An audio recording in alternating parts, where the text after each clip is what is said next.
So this is the self-development with tactics book.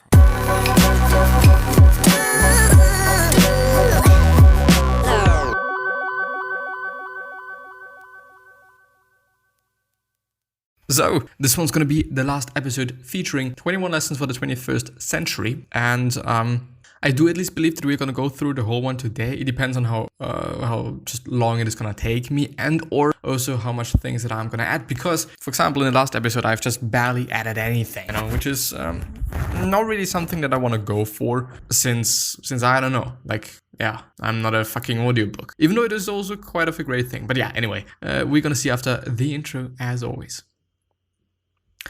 As we are always doing that, as we are always doing that, because this is what we do on the fucking podcast, motherfuckers.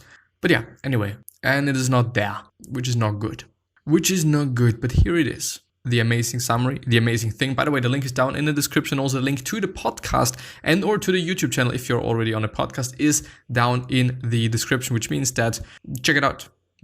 It means that you should check it out. This should be episode, let me think, 874 or some shit, something like that, something around. So if you're on YouTube, then please just transition to the podcast and search for it there somehow. You're probably gonna find it. It's probably also kind of the exact same what is it called, title, yes, and and also the date, of course. This is for sure gonna be the same, so maybe orientate yourself on that. But yeah, anyway, I'm gonna start. There is a story of a man who claimed that the world is kept in place by resting on the back of a huge elephant. When asked what the elephant stands on, he replied that it stands on the back of a large turtle, and the turtle on the back of an even bigger turtle. And that bigger turtle, the man snapped and said, "Don't bother about it. From there onwards, it's turtles all the way down." Going back to the introductory gambit on stories, the most successful stories, Harari says, are open-ended. Most stories are held together by the weight of the roof rather than by the strength of the foundations. In history, the roof is sometimes more important than the foundation. I see. Make people believe in your story. Is it now about marketing, or? If you want to make people really believe in some fiction entity, then what? In some fiction entice them to make a sacrifice on its behalf. Why do you think women ask their lovers to bring them diamond rings, asks Harari. Once a lover makes such a huge financial sacrifice, he must convince himself that it was for a worthy cause. This is in line with rationalizing and normalizing our decisions and what Barry Schwartz calls satisficing. Not satisfaction, satisficing. When you inflict suffering on yourself in the name of some story, it gives you a choice. Either the story is true or I'm a gullible fool. When you inflict suffering on others, you are also given a choice. Either the story is true or I'm a cruel villain. And just as we don't want to admit we are fools, we also don't want to admit we are villains. So we prefer to believe that the story is true. And I think it just totally makes sense. And by the way, don't buy fucking diamond rings. I think it is just the biggest fucking waste of money there is. Of course you could say, okay, it's gonna be worth more in just 100 years because whatnot. Maybe not. I don't really know if it is real estate or some shit. But yeah, I don't believe in that. I just don't believe in it. I don't believe that it is something that important, but I understand the whole point. If you really made the decision to buy that, well, it is a quote-unquote relatively high financial risk, so you better be quite sure about this girl or about this woman. So for me it makes sense, to be honest. It totally makes sense. And I just thought if there is also some other way to do that, because I don't know, you're not gonna marry everyone, but you can still somehow show people how much you really like them by also taking a risk. But I just thought, it just totally comes up to the situation, and it totally comes up to the person as well, because I don't know, even though a diamond ring might be a financial risk for you, or maybe even not, who knows, this woman or this man even might be like, well, just I don't give a shit, and for me this is no sign of, okay, you're totally sure about it. Especially because I know that you're just fucking rich and wealthy and stuff, so it's not that of a big deal, but maybe also time. Committing a lot of time to somebody else or to something else, could also be working in that way. One more thing on free will. Just consider the next thought that pops in your mind. Where did it come from? Did you really choose to think it, and only then did you think it? Certainly not. Realizing this can help us become less obsessive about our opinions, feelings, and desires. Humans usually give so much importance to their desires that they try to control and shape their entire world according to those desires. It is better to understand ourselves, our minds, and our desires rather than to try to realize whatever fantasy pops up in our heads. Yes, good idea. Things happen. Can I do it? Yes, you can, but it takes some time. Social media. I really am looking forward to that. I kind of feel like I haven't read it, but I feel that there's going to be like, oh, social media is bad and we should not be using it and something like that. This is what I assume, by the way. It is fascinating and terrifying to behold people who spend countless hours constructing and embellishing a perfect self online, becoming attached to their creation, mistaking it for the truth about themselves. If you could only feel what the people in the photos felt while taking them. Hence, if you really want to understand yourself, Harari says, you should not identify with your Facebook or Instagram account. Actually, not that bad, because I think so as well, like, even though on the other hand, I gotta have to say that if you do want to be a certain person, if you do want to position yourself, your brand in a specific way, then you gotta also have to present yourself in that way online, So from a marketing and business perspective then of course you could also be like, well, just, I'm not fancy, I'm whatnot, and I'm not gonna present myself in the very best way of showing a certain value or showing a certain adjective or some shit. You could do that, but I don't know if it is not gonna harm your marketing efforts and your I don't know, you know what I mean. I know that you know what I mean. So yeah, but I still know what he means, that I don't know, just trying to make it kind of perfect, and in terms of like, you are just a person, you're not having a business, you're not trying to sell anything, you're just doing your thing, and you're just so into social media in terms of like, this is my life and this is who I am, and just seeing it maybe even more as who you are than you yourself as a person, which is not good, I guess, which is plainly not good. By the way, am I recording? Would be, yes. It should be fine. Would have not been that of a good thing. The Buddha and the universe. The Buddha taught that the three basic realities of the universe are, the first one, everything is constantly changing, which is definitely the case. The second thing is, nothing has any enduring essence. Yes, everything is gonna fucking pass, motherfucker. And the third one, nothing is completely satisfied. Suffering emerges because people fail to appreciate this. You can explore the furthest reaches of the galaxy, but you will never encounter something that does not change, that has an eternal essence and that completely satisfies you. Yes, not gonna find that shit. We are actually, I think, never gonna be satisfied. But on one hand, it is also something that's good, I guess. I think it is. I just think that I think the next episode is gonna be more about me talking. Maybe this is fun. Maybe I should go through some Reddit questions. I think I'm going to do that, because I haven't been doing this in quite a while. Even though, well, I'm not sure. The thing is, we are never going to be satisfied. We're always craving for something new, for something more, for something whatever. So, yeah, and things are indeed always going to change, which is a beautiful thing. On one hand, on the other hand, it can also be something that's maybe not that of a nice thing. If relationships change and all sorts of things that you do not really want to change. Chapter 21, meditation. I don't really know what he's going to talk about there, but I'm looking forward to it. Harari echoes what philosophers have been saying for millennia, that the deepest source of suffering is the patterns of our own minds. Yes, indeed. When I want something and it doesn't happen, my mind reacts by generating suffering. Suffering is not an objective condition in the outside world. It is a mental reaction generated by our own minds. Learning this is the first step towards sizing to generate more suffering.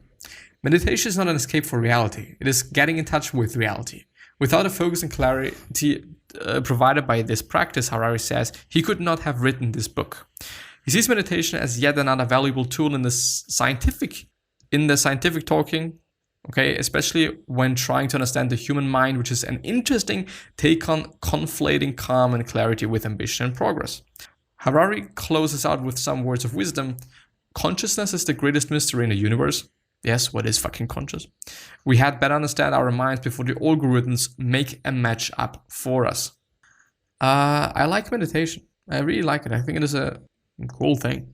And it works for me, I guess. Someday, at this point in time, I'm doing not that well with meditation, to be honest. Because of, I don't know, there's a lot of shit in my mind and, a lot of things that I think about. And I think it's actually been one of the worst times meditating that I've ever had in my whole entire life in just the last 2 years, I guess, that I've been meditating. But I'm actually not quite sure. But I think it's kind of 2 years, maybe 3. And I also just, something that I often talk about is I don't really know if it is just benefiting myself, because I've been doing it for such a long time that I don't really know if it is affecting me in any way. So I basically would have to stop it for a while and then see if it does something to my happiness or my well-being or clarity or whatnot. But I don't want to try it out quite because, I don't know, I'm feared of just not having this flow again. Final remarks. This was one of my more enjoyable reads this year, and while many of the concepts introduced here weren't overly new to me, given my voracious appetite for multidisciplinary learning, which will come as no surprise to listeners of this show, Harari has a way of packing key concepts up in a way that not only makes for entertaining reading, but also makes you better appreciate what you already knew. If I had to give this book a score, I would give it a 9 out of 10. Only because I was familiar with most of the key concepts presented. And I would recommend it to every listener as an accomplice to take with you into your 21st century journey. You can pick up a copy on Amazon and where all good books are sold, and find a link to this book review and book links in the show notes. I would love to know what you thought about this review. Please hit me up on Twitter, blah, blah, blah, blah, blah, blah, blah. I might even be doing this. I'm not quite sure though. Pretty nice. It's a pretty amazing thing that he decided to just, to just give this away for free, basically, because, you can always just put things behind a paywall and shit, and I don't know. I don't really believe in it, but I also believe in pricing as a way of marketing something, and also a good way to make people appreciate things, I guess, in terms of like, if you have to pay for something, and especially if it is just really a lot of money, then you're also gonna act on it in a different way. If you've bought something, a course, something else, then I think chances are way higher that you're gonna push through, that you're gonna do something, that you're gonna whatnot. If you really have to pay quite a lot to do something, and especially also if there's some social boundaries, quote unquote. In terms of like, okay, if I'm going to stop, people are just going to be mad at me and people are not going to just like me anymore. Not the severe things, of course, but in that way. Also just doing this for yourself. And this is something that Tim Ferriss is also doing in the following way. There is something called anti-charities, which I don't even know if this is an official term or something, but I don't believe in it. I quite don't believe in it. But the thing is, you could make yourself do something by having a certain amount of money ready, and the certain amount of money should also be like, it should not be like just $1 or 30 cents or some shit that you can't just throw away and that's quite it. No, it should be an amount of money that you're going to be mad at for losing. So if you do not push through, and there's something else that I want to talk about. If you don't push through, you have to use this money and donate it to an anti-charity, which might be the American Nazi Foundation. Apparently there's something like that. Gotta have to actually look that up. American, or just something else. Like there's a lot of organizations that you probably do not want to just support because of political reasons, because of just ethical reasons, because of whatever. American Nazi universities, what the fuck? Or is it a foundation? I don't know if it is a foundation, or it is just something like a club. Pioneer Fund, Southern Poverty Law Center. Was Nazi organics created in the US? German American Bund, or Bund. The American Nazi Party. Maybe this is it. We're gonna see. ANP is an American. I do not know if I can actually show that. The funny thing is, the founder was George Lincoln Rockwell. And he was also the leader with Matt Cowell, I guess. Ideology, neo-Nazism, and shit like this. I don't really know if I can show the flag. Well, I think in the internet it is fine. I just know that in Austria I wouldn't be fine with it. But what's there? Okay, it's just globalized, isn't it? They also have a website. I gotta have to check that out. I'm gonna get fucked for that. Rockwell founded the organization as the World Union of Free Enterprise National Socialists, but renamed it to the American Nazi Party in 1960. Since the late 1960s, a number of small groups have used the name American Nazi Party, with most being independent from each other and disbanding before the 21st century. So it's actually a wonder that I can access the site. I know that is not like, no, I'm not gonna do that. By the way, well, I hope that I'm not gonna get any problems with that, doing that. But can I support them? Yes, you can support. So, it might be an option. You may download an ANP official support application pledging to donate a minimum of $10 a month towards the financing of our vital operations. Vital. In return, you will receive all ANP publications, including the White Worker. Oh my god. So, yeah, okay, this would be an option. Is there something else? What if I Google anti-charity? Anti-charity. Charity. Yes, I can't fucking write. What is an anti-charity? Stick. Sure. It's actually pretty nice that I'm doing this, because there is actually a site that lets you do this. And this site is apparently called Stick. STICKK. So how can I find out where my forwarded charity money went? Doctors Without Borders, American Red Cross. So these are the good ones, isn't it? What is an anti-charity? There we have it. Americans United for Life, NARAL, Pro-Choice American Foundation, National, or is it actually this? NRA Foundation, Policy Exchange, Conservative, the Arsenal Fan Club, the Chelsea Fan. Do you want to tell me that this is a fucking anti-charity? I mean, it's just some soccer clubs. But I mean, of course, like the Liverpool Fan Club. Well, and the funny thing is the note. Stick has not formed a partnership or any other relation with these charities. We have merely identified them as recipients of unsolicited donations. Educational Fund to Stop Gun Violence. Isn't this like just also a good one? National Organization for Marriage. Gay and Lesbian Advocates and Defenders. Well, I'm not quite sure though. I am not quite sure, but I want to check it out. Stick. Ready to finally stick to your commitment? Yes, select your goal. $46 million on the line, which means 498,000 commitments created and 1 million workouts completed. So, which means, can I calculate that? What if I just divide 46 million by 498k? Am I then gonna get? I should get like just the average spent on a thing. Why is it so slow today? Well. So yeah, this is one thing that you could be doing to stick to things. What was actually the thing that I was wanted? Because I wanted to talk about something else as well. Or was it that? I don't know. The thing is, I'm pretty grateful for the summary. It's a pretty nice thing. It has been a pretty nice thing. It's also just a pretty insightful and interesting book as such. And yeah, I like it. So I think I'm gonna end the episode there, I guess. So the question of the day is: what could you do? What could you make? What could you create? What could you say that is gonna make somebody else's life just really fucking good? What could it be? Could it be this? Could it be that? Could it be whatever? Ask yourself and tell it to yourself. I guess. I'm not sure, but I guess. Anyway, I am gonna end the episode there. So I wish you the best health, happiness, and also success, and also hope that you're going to remind yourself when you're going to be remembered, which basically means your legacy, and basically means just being a nice person and then being remembered as a nice person, which is always a pretty fucking good thing. 3 other questions that I'm having for you are: why are you here? What are you trying to change? And what is bothering you the most? These 3 questions are hopefully going to show you your purpose and maybe indeed even a business idea. But at least purpose. Purpose itself alone per se is a pretty nice thing and a pretty neat and important thing. Yeah, I don't want to say thing, but let's thing it. Let's just think it. Anyway, thank you very much for the time and attention. I really hope that I've been able to just share some things and talk about some things that might have been of value to you. I just hope that I'm going to see you the next time. Maybe even subscribe to the podcast and or to the YouTube channel. I would at least just certainly appreciate that, you know? So I'm going to see you the next time. Bye-bye.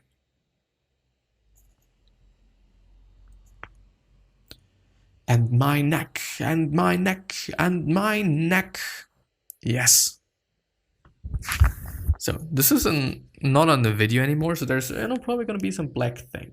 I'm probably also going to cut it away anyway, so... Or I'm going to see. Maybe I'm going to remind myself on the fact that I've said something now. Yeah, it could be the case. Well, I don't know. I'm going to see you.